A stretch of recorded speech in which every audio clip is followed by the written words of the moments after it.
이재명이 유능하다면 그래서 더 위험하다. 윤여준의 궤변에 답한다. 더불어민주당 상임총괄 선대위원장 윤여준이 최근 언론 인터뷰에서 내뱉은 한마디는 한국 정치의 본질적 위기를 집약적으로 드러냈습니다.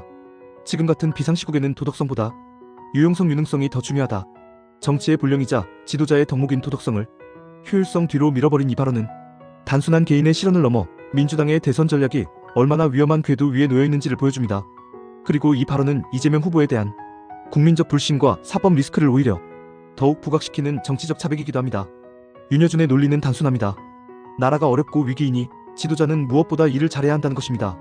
그래서 도덕성은 잠시 접어두고 능력 중심으로 판단하자는 것입니다. 그런데 정말 그렇게 단순하게 정리할 수 있는 문제일까요? 정치가 효율만으로 가능한 영역이라면 독재는 가장 빠른 길일지도 모릅니다. 실제로 히틀러는 전쟁 초기에 유능한 지도자였습니다. 무솔리니도 효율적인 독재자였죠. 하지만 그 유능함이 가져온 결과는 세계적 재앙이었습니다. 도덕성이 결여된 유능함이란 결국 폭력입니다. 목적 없는 칼은 무용지물이지만 잘 갈린 칼날이 나쁜 의도를 가진 손에 들리면 그보다 더 위험한 것은 없습니다. 윤여준의 발언을 가만히 뜯어보면 그는 이재명 후보의 도덕성 문제를 내둘러 인정하고 있다는 것을 알 수 있습니다. 사실 도덕적으로 문제가 없다면 굳이 유능성만 강조할 필요가 없습니다. 더구나 그는 이재명은 국정 효율성을 살리는데 경쟁할 사람이 없다고 극찬했습니다. 하지만 우리는 묻지 않을 수 없습니다. 공직선거법 위반 혐의로 대법원에서 유죄 취지로 파기환송된 사람, 위진교 사백 현동대장동 사건으로 줄줄이 재판에 출석 중인 사람, 이미 4건의 유죄 전과를 가진 후보가 과연 유능한 사람일까요? 만약 이재명이 정말 유능하다면 그래서 더 위험합니다. 무능한 범죄자는 결국 드러나고 무너집니다. 하지만 유능한 범죄자는 시스템을 교묘하게 장악하고 권력을 영속화하며 법을 자신의 방패로 만들 수 있습니다. 이재명 후보가 벌써 시도하고 있는 것들만 봐도 그렇습니다. 불체포 특권을 앞세워 수사를 피하고 검사 탄핵을 주도하며 판사를 향해선 정치적 탄핵 압박을 가하고 심지어 대통령이 되면 재판이 정지되도록 형사소송법 개정까지 추진하고 있습니다. 이것이야말로 유능한 범죄자가 만들어내는 최악의 정치공학입니다. 그의 유능함이 국민을 위한 것이라면 왜 그렇게 수많은 범죄 혐의가 따라다닙니까? 왜 도정에서부터 대장동, 성남FC, 백현동, 쌍방울 사건까지 그늘이 없었던 적이 없었습니까?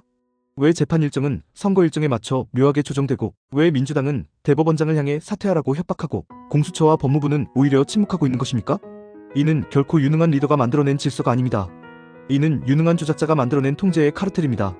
지도자의 유능함은 공동체를 위해 사용될 때에만 긍정적입니다.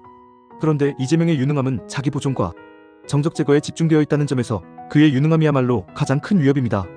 게다가 윤여준이 강조하는 효율성이란 그가 몸담고 있는 민주당이 지금까지 보여준 무리수들을 합리화하기 위한 수단으로 보일 뿐입니다. 조희대 대법원장에게 사퇴를 요구하고 형사소송법을 고치려 하고 자당의 대선 후보가 받는 재판을 지연시키려는 행태는 그 어떤 효율성으로도 설명될 수 없습니다. 그것은 단순한 무도함이고 정치의 탈을 쓴 권력욕입니다. 윤여준은 과거 보수 진영에서 도덕성과 개혁을 말하던 원로였습니다.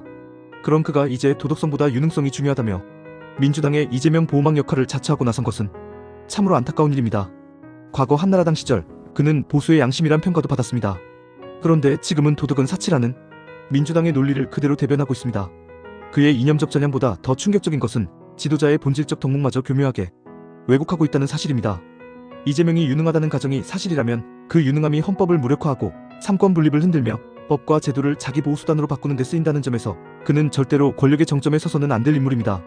그는 이미 정치권력, 사법권력, 언론권력을 하나씩 흡수하며 자신만의 방탄제국을 구축하고 있습니다.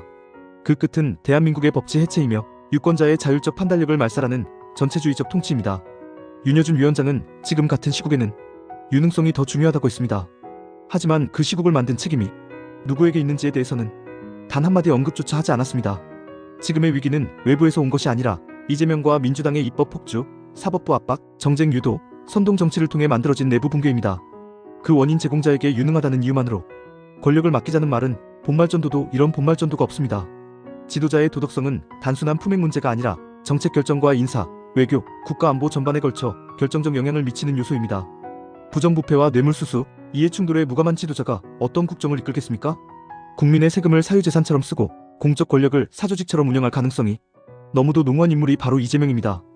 이재명에게서 도덕을 기대할 수 없다는 사실을 윤여준도 알고 있기에 도덕보다 유능함이라는 프레임으로 갈아탄 것입니다. 그러나 국민은 이제 눈을 뜨고 있습니다. 말만 통합이고 실용이며 실제로는 정적에겐 가혹하고 자신에겐 관대한 이중잣대 정치에 대해 지쳤습니다. 국민은 윤리와 상식 그리고 정의가 살아있는 국가를 원합니다. 이재명의 유능함이 그 모든 가치를 부정하는 방향으로 쓰이고 있다는 점에서 그는 유능해서 더 위험한 후보입니다. 윤여준의 궤변은 단순한 언어 실수가 아닙니다. 그것은 대한민국을 도덕 없는 효율이라는 이름으로 지배하려는 세력의 본심이 드러난 순간입니다. 이재명이 정말 유능하다면 그 유능함은 독재를 완성할 능력이며 법 위에 권력을 굳히는 무기가 될 것입니다. 따라서 우리는 외쳐야 합니다. 이재명이 유능하다면 그래서 더 위험하다. 지도자는 도덕성과 유능함을 함께 갖춰야 합니다. 둘 중 하나라도 빠지면 재앙이고 도덕 없는 유능함은 가장 치명적인 형태의 권력입니다. 국민은 이제 결단해야 합니다.